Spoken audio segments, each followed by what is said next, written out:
All right, guys, welcome to the first official podcast of ARN. I'm sitting here with Deputy of the Year, Jordan Smith.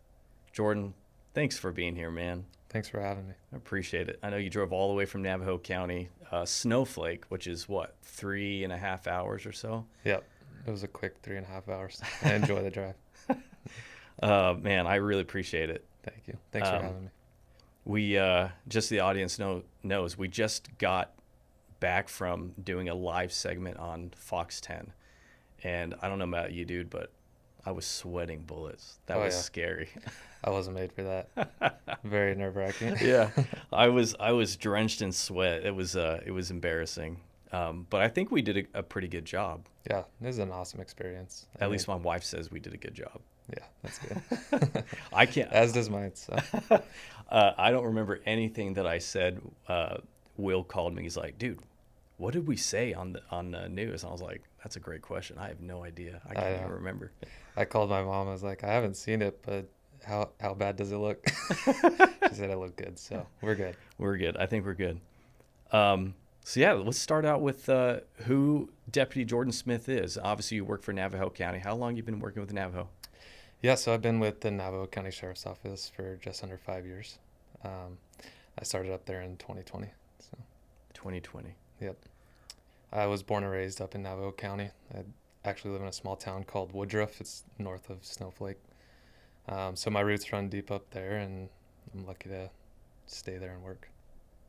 That's nice. That's always nice. I know some deputies that they live in one place, but they have to travel an hour. Yeah. To for work. That's nice that they have you located next to home. Oh yeah, and I live in the area I patrol, so I got skin in the game. I got family there, so take it a little more personal, I think. Yeah, that's right. I remember my first time riding with you. We actually drove through your hometown. Yeah, and that was a cool experience.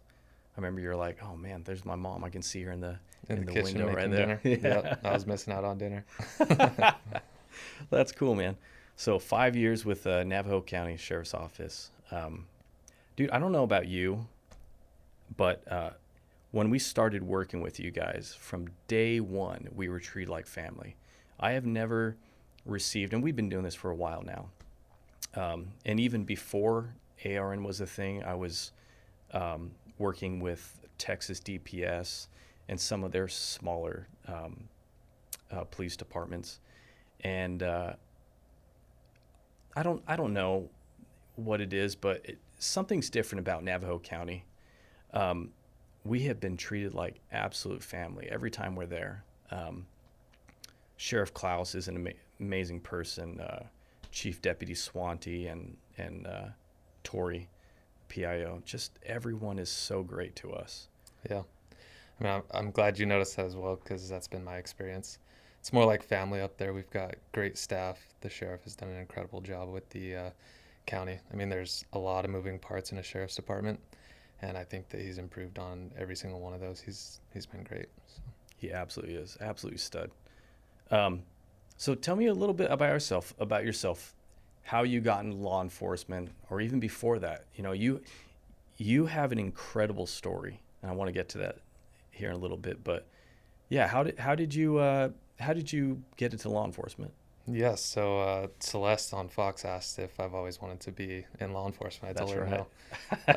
And I wasn't really interested in it growing up. It's not that I didn't like the police or whatever, but I wasn't really a risk taker growing up, if you will. I wasn't into putting myself in danger, I guess. I was in college when I was 20 years old. I kind of had an unfortunate health event, and I'm not afraid to talk about it because there could be other people in those same shoes that I was in. So when I was 20 years old, I got diagnosed with cancer. I had stage 4 lymphoma, and it was in my lungs, so it was pretty severe. I came over here to Scottsdale, and I had a great doctor. It took a little over 6 months, closer to a year actually, 12 rounds of chemotherapy.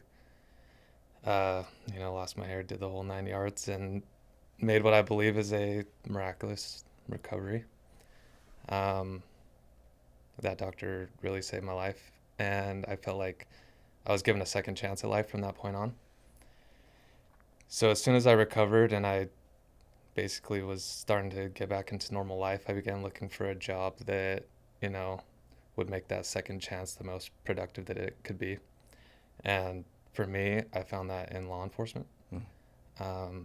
I'm lucky enough that the Navajo County Sheriff's Office took a chance on the sick kids. So yeah, it's been That's a awesome. sick kid. Yeah. Wow. That's how it all started. That's incredible, man. It, it's it's personal to me because I lost my mom to cancer.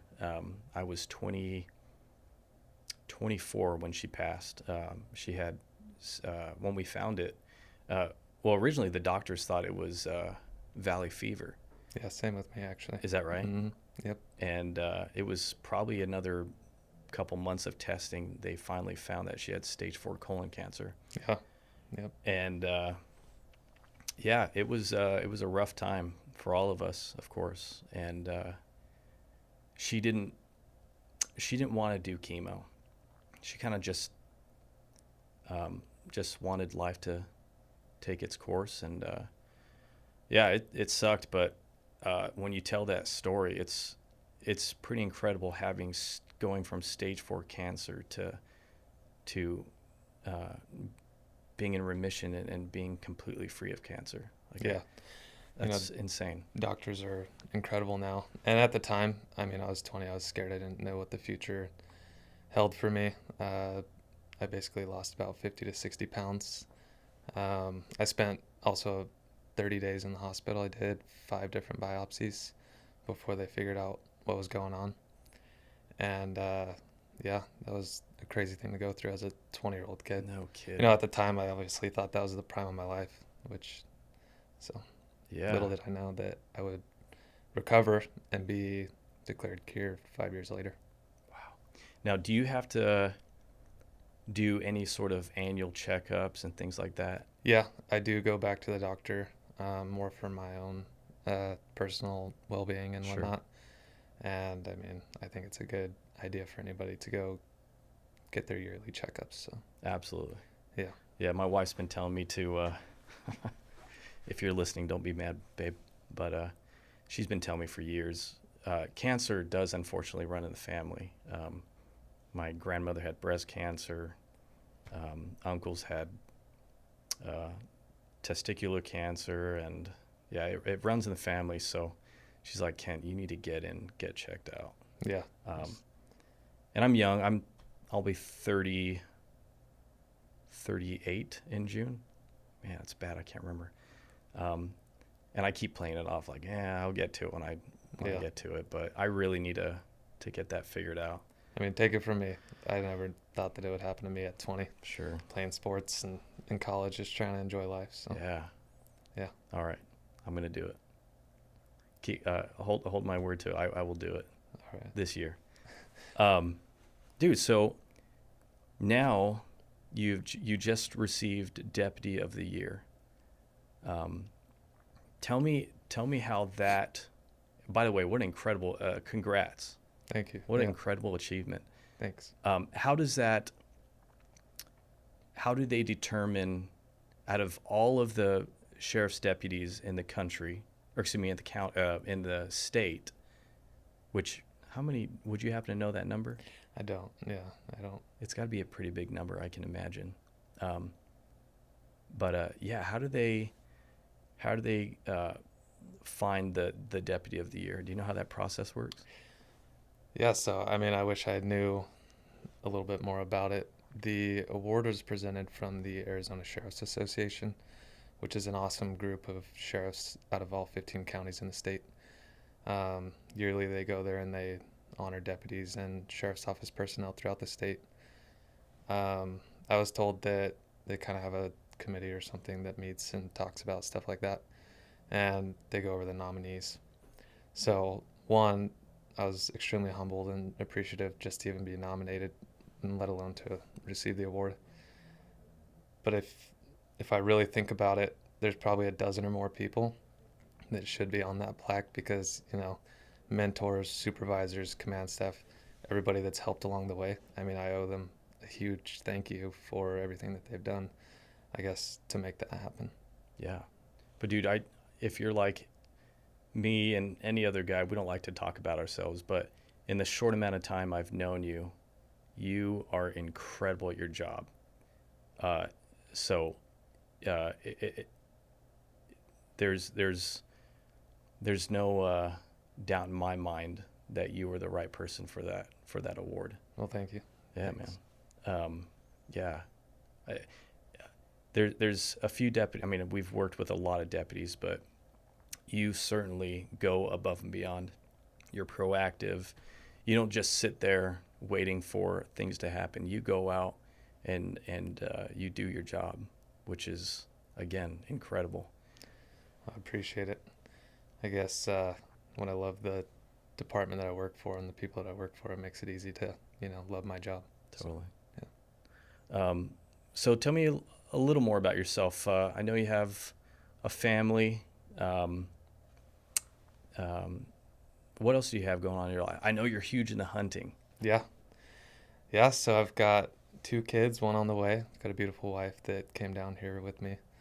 I met her actually before I went through all the cancer and everything. She went through that with me. She was living in California about 8 or 9 hours away, and she came to 10 of the 12 chemo treatments just to kind of sit there and watch me get sick. So, that's when I knew she was a keeper. Didn't know if we'd ever have kids based on the health history, and I've got 2 beautiful kids right now. So That's awesome. yeah, and then as far as the hunting goes, that's a huge passion of mine. Anytime that I'm not working or hanging out with the family, I'm usually out in the woods somewhere. So Yeah. Your Instagram pictures are incredible. I think I mentioned I just put in this year, the first time ever with my brother-in-law. I don't even know what the right terminology is. Put in. yeah, put in for apply it. for elk. Yeah. Yeah, I hope you draw those tags because I want to be there. I hope so, man. That'd be incredible. Yeah, I've always enjoyed hunting and stuff, especially after I've been an adult. I really love to cook, and so going out and hunting and then bringing that meat home throughout the year, I can experiment and try something new every night, and our family loves it as well, so it makes it easy to go out and enjoy it. Yeah, totally. I think knowing how to hunt is also a valuable skill, probably a forgotten skill that a lot of people don't know how to do. So that's kind of why I want to go out and hunt, is to learn these skills, because who knows if the world goes to shit. I want to be able to know how to Yeah.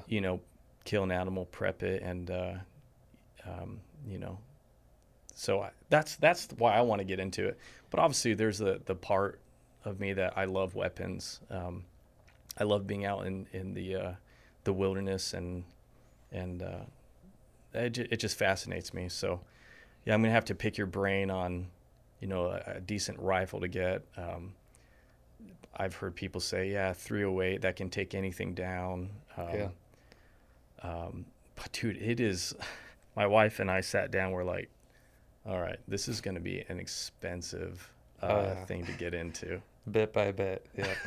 I mean, even the scope alone is probably as expensive as the rifle or more. Oh yeah, it can add up. My wife's gonna listen to this, so I'm not gonna talk about it. So. Yeah, no, there's so many different things that go into hunting. Living in Arizona, we have so many different places to hunt. I mean, I've hunted up in the White Mountains, which I love, and that's kind of where I'm from. Yeah. But last year, my brother drew a bighorn sheep tag down on the border, like right on the border. And so we hiked in there and spent quite a while in there, and being able to see what Arizona has to offer off the beaten path, if you will, is pretty awesome. If I remember correctly, you've told me stories of where you've gone out and hunted by yourself. Yeah. I mean, my twin brother lives in Florida. My little brother lives in Alaska. So, unfortunately, I hunt a lot by myself. Yeah. That's wild to me, because I know, if I remember rightly, sometimes you'll hike in miles and miles, and there's no one there, and you're just out there by yourself, camping out. And yeah, it's kind of dangerous, just me and my thoughts out there. That's crazy, dude. No internet. I don't know if I'd survive a few hours. Yeah. No, that's probably the beauty behind it, just getting away from everything and being one with nature and you and your thoughts. So yeah, hopefully we get pulled, or yeah, if that's what you call it. Yeah. I'm excited about it. If you do, you better call me. I will. I want to be there. I will, bro. I promise you. Well, we got a few clips that I chose All right. of some of the episodes you're in, and yeah, I want to know what was going in your mind, what was going on at that exact moment. Being behind the camera, I'm laughing in my head because I know. Well, let's roll the clip, Will. Oh, great. Pat you down. Make sure you don't have any weapons on you. No, we're not doing a pat downs right now, are we? I'm just asking just for my safety. No, I don't have nothing. Okay. I'm going to have you stand right here, and if I can just ask you to keep your hands out of your pockets at all times, okay? Appreciate it. Just right here. No, I like I said, I work for son of a. I didn't even know I had that in there, officer. I'm sorry. God damn it. It's just gonna be my little bag with 22 shells in it. Yeah. Dude. All right. So as I'm filming, to me, it's gold. It's like, oh, man. And I hear him say something like, oh, son of a bitch. I'm sorry, officer. I didn't know that was in there. It's like, Yeah. come on, dude. What was going on in your mind as soon as you pulled that out? Yeah. So, I mean, I wasn't surprised that there Yeah. was something in there for one. When I first asked him if I could pat him down, I was concerned about weapons. On a traffic stop, we're always concerned about our safety and the safety of people around us. If I remember right, we were outside of a Flying J, which Yep. is typically pretty busy. He didn't want me to pat him down. That's and right. patting him down is kind of a simple thing that most people are okay with Sure. because most people aren't hiding stuff. That's right. And I believe he mentioned guns in the vehicle. He obviously had bullets in his pocket. So I just wanted to make sure he didn't have any weapons. When someone tells you they don't want you to pat them down after all those other aspects, collectively it becomes a little, the hair on the back of your neck stands up, if you will. Regardless, though, I didn't push the envelope and just asked him if he would take his hands out of his pockets. I remember he kept putting his hands back in his pockets throughout that time. That's right. He had a bunch of suspensions on his license. He had a warrant, I believe, for the same violation. So That's I ended right. up placing him under arrest, and that was a decent amount of personal use methamphetamine there. Yeah. Yeah. So I think you already answered the question, but as soon as he's saying, oh, no, you don't have to pat me down, Yeah. that's not necessary. It sounds like that was an immediate red flag for you. You're like, all right, this dude has something on him. Yeah. So in law enforcement, we take everything into consideration. I guess they call it the totality of circumstances. Everything up until that point, additionally, with him not wanting me to pat him down, kind of added that red flag in my mind. Yeah. Yeah. Man. And I want to say that was a Monday night. That was my first time riding with you. And typically Monday nights, it's pretty quiet, depending on where I'm at, right? Yeah. I didn't think we'd get a stop like that. And, of course, the dude ended up having several weapons. He had a rifle, if I remember, a pistol.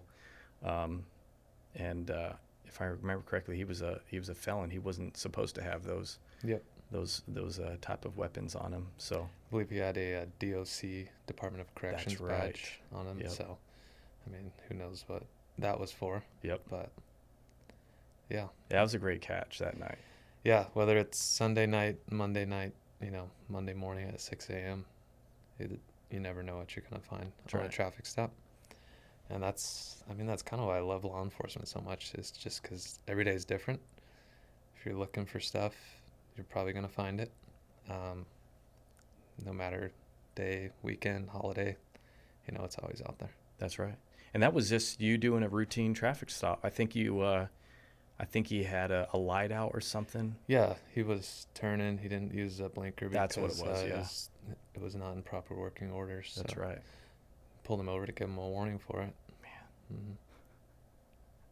Oh, I will never forget that moment where he pulled out that bag of meth, and his first thing is, oh, I forgot that was in there. Yeah. Oh man, these people are funny. Let's go ahead and roll that next clip reel, Will. That's what it is. All right, ma'am, if you want to go back over to your vehicle. Too, huh? So, ma'am, if you want to go back there to your vehicle, okay? No, I can go right here. It's a free world. Do you guys have anything? Do you want this to go with her? Anything better? What about your cell phone? Yeah. Okay. He wants these to go with you. Yeah. Okay. Oh, is that illegal? No, it's not. You little your penis is this long. Man, Yep. that lady, she was bold enough to throw some personal attacks. Yeah. That's not the worst thing I've been called, but you know, par for the course. Now for our audience, this is what law enforcement deal with. Yeah. These are actual people. I mean, you're going out and grabbing a dude who had a warrant out for his arrest. Yeah. And here you are having to deal with not just him, but also his mother, I believe it was, personally attacking you. Yeah. Like, that's wild. Yeah. So, I mean, this video, a lot of people text me and joke about it and whatnot. But in reality, when someone does that, they're not insulting Jordan Smith. They're insulting the deputy in the uniform. Sure. Law enforcement in general. So I don't take it personal. I don't really have anything bad to say about her. She was probably having a bad day. On a scene like that, our priority is safety. You know, she was getting a little out of hand, but I just wanted to get out of there because I wasn't there for her. She wanted to make more of a deal of it than it needed to be. And, you know, I don't take it personal. Yeah. I go home to my family and I don't think about her. So, yeah, that's a good way of looking at it. Yeah, maybe she had a bad day, but still though, it's behavior that's unexpected, at least for me. But I know you guys deal with that stuff on a daily basis, and yeah, like you said, you still have to go home, have to turn that off in your head, whatever you dealt with that day, which is pretty incredible. You know, if people truly understood what you guys see every day or experience, I think people would have a lot more respect. But people just, it's like people have forgotten what law enforcement does for us. We're all first responders, right? And that, of course, is the goal and mission of ARN, is to highlight the things that you guys are doing, to put you guys back in the good light, because we all know we need law enforcement. Yeah. This world would be absolutely insane without it. We have to have a rule of law, and rules in place. But yeah, it's just incredible that you guys can turn that off and try to keep it out of your mind and go about your life. Yeah. I mean, stuff like this happens everywhere. It's not just this incident. And we're trying to, you know, not take offense to it. That's what I really like about Alpha Responder and everything that you guys do, because it shows the good, the bad, and the ugly, what we deal with, you know. As community members, they can see what we're dealing with, and, you know, that's part of it. Absolutely. Thank you for that. Yeah. I think we got one more clip. Will, if you want to put that up here. Roll down the window. Get out. Okay, can I take a look at your eyes? Would you be willing to do a couple of tests for me? If I can go home, sir. Well, I'm not making that deal with you. I'd like to take a look at your eyes and do what's called the HGN test. Okay. Helps us determine if people are impaired or not. I'm impaired. Can I do that? I'm impaired, You are? to be honest. Man, I was blown away that one of the first things that comes out of his mouth is, if I do this HGN test, can I go home? He wanted to go home. Yeah, and I obviously am not going to make that deal No. with him. No. Like, I don't understand what would make him? I mean, obviously he was impaired, right? He was in his Hmm. right state of mind, but yeah, I'll do the test if you let me go home. It's just insane. Now, for the audience who may not have seen this episode, Deputy Smith received a call about an impaired driver. I think he hit a guardrail. Yeah, it was like On a his hit way? and run. He Yeah. hit the guardrail, and someone else had called it in.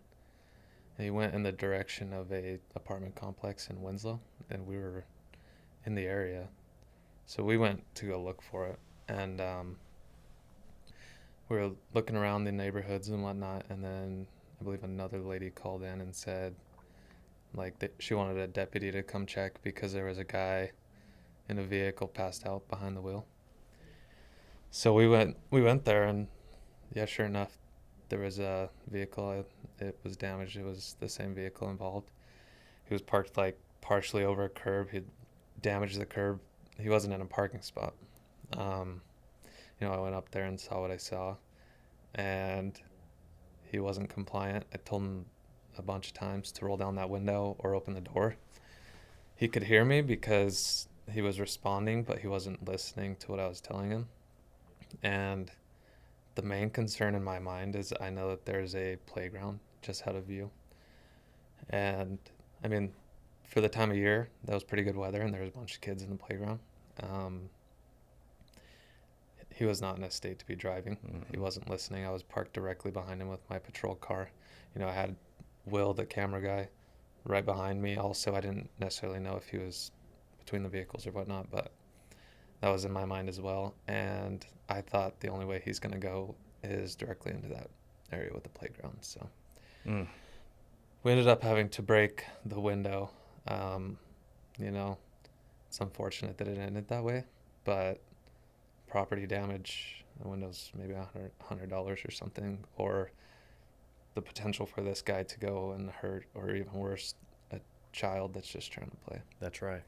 And he was impaired. He was ultimately arrested for operating a vehicle while under the influence. Yeah. I'm fascinated with your quick decision, right? Your mind. There's so many things going on at once. The things that you just described, he could possibly drive and hit a child right in front of him. The quick thinking that is going on in your mind. I'm blown away with your decision making. But of course, you're always having to do that with every circumstance, right? You're having to stay on your feet and analyze the situation in seconds. Yeah, every incident could change in an instant. So Yeah. you try to. It's almost like chess. You try to play a couple heads in advance when you can. Sure, man. It's almost like my brain. By the way, that's another thing. I'm fascinated when you guys are reading license plates, or you guys you memorize plates in an instant, and you could do a minute later run that plate. You guys just are so quick and sharp when it comes to decisions. It's incredible. Well, when I was on field training, brand new cop out of the academy, Deputy Jackson, he still works up there. I saw him doing that, and it was like, this guy's got a photographic memory. Like, he could just remember everything and just write it down. I used to think I'd never get to that point, but you kind of get used to the way, Sure. the layout of plates and stuff like that. So That's true. Mm-hmm. I'm sure over time, yeah, it takes a while to get to that point. But, well, dude, I want to thank you so much for being our first guest, but also thank you for your service. I appreciate it. Thank you. You're obviously killing it. You're the Deputy of the Year in Arizona, and you're doing huge things, man. Thank you. I feel very blessed to be working at the Navajo County Sheriff's Office. I've got a lot of pride in that agency. I love the people that I work with up there. And it's awesome having guys like you that are willing to put yourself out in danger to grab this content and to film. In the police academy, they teach us and, they train us to act as if we have a camera or a spotlight on us all the time. So, you guys being out there, it makes it more surreal, obviously, but it doesn't necessarily change the way that law enforcement works. But what I really like is the community members can see what's going on in their background or in their backyard at 2 a.m., you know, in Winslow or Show Low, or you guys go all over the state. I guess, where do you guys see yourself going with Alpha Responder Network? Man, I have big dreams, big goals. Yeah. In fact, I don't know if you see the comments in our on YouTube, but a lot of people are like, "Man, you guys deserve to be on a bigger network. You know, not just YouTube, but a streaming service of some sort, maybe Netflix, or that would be the dream." Yeah, I agree. But yeah, we've got a ways to go. The channel's doing well right now. But yeah, it would be the absolute dream to be doing this full time, have a full time crew like Will and our editor Zach. I got to do a shout out to those guys. I've got a really good team behind me, and we all love and support first responders, and that's huge. That's super important to us. Don't forget Alex. And Alex as well. But yeah, man, that's the goal. We just want to shed a positive light on you guys. Yeah, we see that 100% in your videos, and after working with you guys and seeing what you guys are all about, I hope that every agency does this, because the community is our clientele, and they get to see what we're doing day in and day out. I appreciate that, man. Yeah, man, I got goosebumps, because that's what it's all about. And I also got to thank Navajo County Sheriff's Office. They have been, like I said in the beginning, absolute family to us. They took a chance on us. Before that, we'd work with Pinal County quite a bit, Sheriff Mark Lamb. But Navajo County have just been absolutely incredible, just so great to work with. And yeah, I legit can call a lot of these people my friends. They've just been great. You guys have been great. So thank you again, man, for being here. Yeah, no problem. Again, this is our first podcast. I promise I'll get better. I'm not used to being on camera, used to being behind it. Yeah, I don't know if I'll ever get used to anything like this. It's not comfortable, that's for sure. But yeah, man, thank you again. Thanks for having me. Appreciate it.